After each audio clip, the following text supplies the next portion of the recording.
going on, guys, and welcome back to Baker's DIY Lifestyle. So as you can tell, I'm back in the tool trailer, and we do have it a little more organized than the first time you saw it, which is pretty awesome because we have a place to store some wood up here at the top. We got some shelves built up front, a couple of my Milwaukee pack out wall mounts that we got put up over there. So this bad boy is slowly taking shape, and I'm really excited to see how that's going to go because it's going to make all of our jobs so much easier whenever we get to the job site and have to pull out tools and start working. So in today's video, I want to talk about another topic that revolves around starting your own business, and it's kind of three different things that I thought about right before I decided to make the plunge into starting my own business. And it's something that I believe everybody should kind of think about and just run it through their head and make sure everything makes sense in the grand scheme of trying to start their own business. So the first thing you got to think about is your financials. Obviously, you got to think about how much money you're making now, how much money you want to be making, how you're going to pay for your bills, your insurance, and stuff like that for the business. Second thing you want to think about is new business overhead, and do you have enough money put back that you can start your own business or buy tools and things that you need to get that rolling. And then the third thing, and probably the most important thing, is do you have customers and how are you going to get them? So when you think about the financial side of things and you're wanting to start your own business, you're trying to figure out how much money you can make. If it is a trade that you're already in, something you're doing part-time, maybe you already know the market a little bit and you have a really good idea of what you're going to make. But for us, with my wife staying at home with the boys and me being the only source of income, it's even more important that I know exactly how much money I'm going to be making and kind of try to keep it steady throughout the year. Obviously, we'd be okay with having really good high weeks, but we want to keep the low weeks to as much of a minimum as possible. Because anytime we go on vacation or I don't work, instead of just putting in a vacation day, as a self-employed person, you get $0. So that is something that's very important to think about. So when you're thinking about starting your own business, I think it's a really good idea to take what you're currently making and subtract 10 to 15% off the top of it.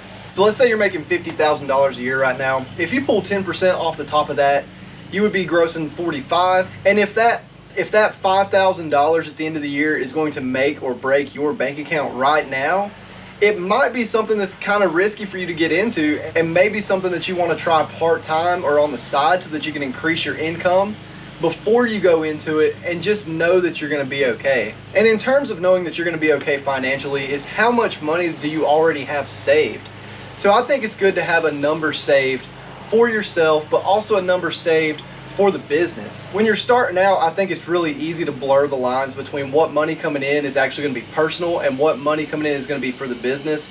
But it makes it really easy if you say, I have $10,000 set aside for emergencies, for my family, for whatever we need that is not going to go to the business, and then maybe have another chunk of cash, say $5,000, that you could put to the side and say, this is money that I am willing to spend on tools, on a trailer, on anything that I need to get this business started. That way you know you have a nest egg for both.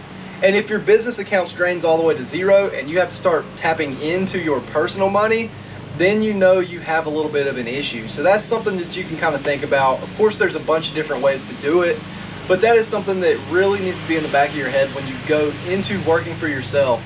And just knowing that your income is going to fluctuate, not knowing exactly how much you're going to make every week, and not having the stability of a regular 9-to-5 job. The other thing you have to think about in terms of self-employment is your insurance. So not only are you going to lose insurance from your workplace that you're not going to have to search for through the health insurance marketplace, but you're going to have to look into business insurance, workers' comp, depending on what kind of jobs you're doing, and all kinds of other things as far as when your business starts to grow, how you're going to pay for all of that. There is a lot of flexibility in terms of how much you're going to pay for personal insurance, since your income is going to be very different than what you were making before. You're not going to have record of it, and it's all going to play into your taxes at the end of the year as well. So there's a lot of stuff that you'll have to look into for that. But for us, since we were in the hospital for a couple months, we're starting the business, we have a lot of expenses going out just with buying tools and everything that we got for the business getting started. Our income's going to be very low this year, and that makes a big difference in terms of what insurance you can get, the tax returns you can get at the end of the year, and kind of how that all plays out. So that is something I would definitely encourage you to check into. Go to the health insurance marketplace, type in all your information because you can get quotes online, just check it out and kind of get your head wrapped around what you might be paying for insurance depending on what you think your income is going to be for that year. So then the next thing with business insurance, you really have to look into what type of insurance you want to get. Where there's just general liability coverage, you know, what kind of jobs you're doing, do you think you need workers' comp, and kind of going step by step through that. And of course, with that, I would recommend just talking to maybe your personal insurance agent or going out and looking for a business specific insurance agent and just kind of figuring out what exactly is going to be the best thing for you and your business when you're starting out. But once you have all of those ducks in a row, you feel comfortable with the amount of money that you could be making, you know exactly where your insurances come from, you kind of have an idea of the expenses that'll be coming out for the business, you definitely need customers. So I think the third piece of the puzzle, and again, it's the most important piece because that's the piece that's going to take your business from an idea to actually making you money, is being able to know that you're going to have the phone ringing and people wanting you to come out and do the jobs for them. So for me, when I started this, it started with a simple post on Facebook just to kind of get people's ideas, see if anybody had any odd jobs that needed to be done. I knew an idea of what I was capable of, but I didn't necessarily know how much I could charge, how much money I would make, or if the phone would keep ringing. But luckily with that one Facebook post, I had enough people contact me and ask me to come out and do some odd jobs for them that I felt confident I would have enough work to get me through a month, maybe even 2, and not have to start looking for any additional customers. And that's with no advertising. So whenever we decided to go full time, I made another post on Facebook, set up the Facebook business page, the Instagram account, and I started posting pictures immediately, trying to gain traction on those platforms, as well as just get more people's attention. And for us, we got really lucky because without even boosting the post and trying to promote it, we got contacted by a real estate agent who had us do a huge job for a house that was on the market.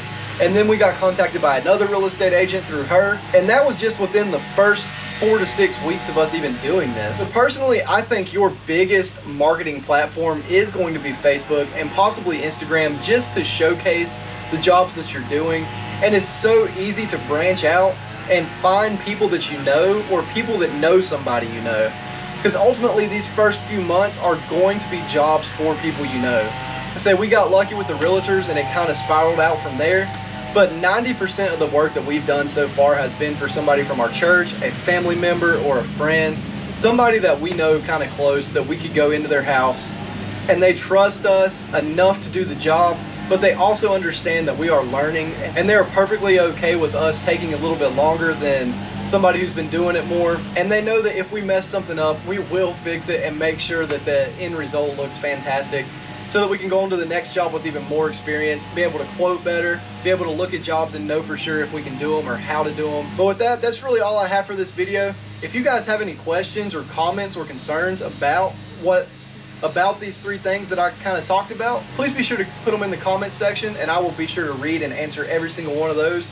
And if you are liking this kind of content, please be sure to hit the like button and subscribe to the channel, because as this business grows, we're going to be putting up more business related content about business finances, marketing, and other strategies that we're using to build our business and kind of the jobs that we are doing. And also just for our normal do-it-yourself how-to content, we will be putting up those videos weekly as well. So with that, I hope you guys enjoyed this video. Thanks for watching, and I'll see you in the next one.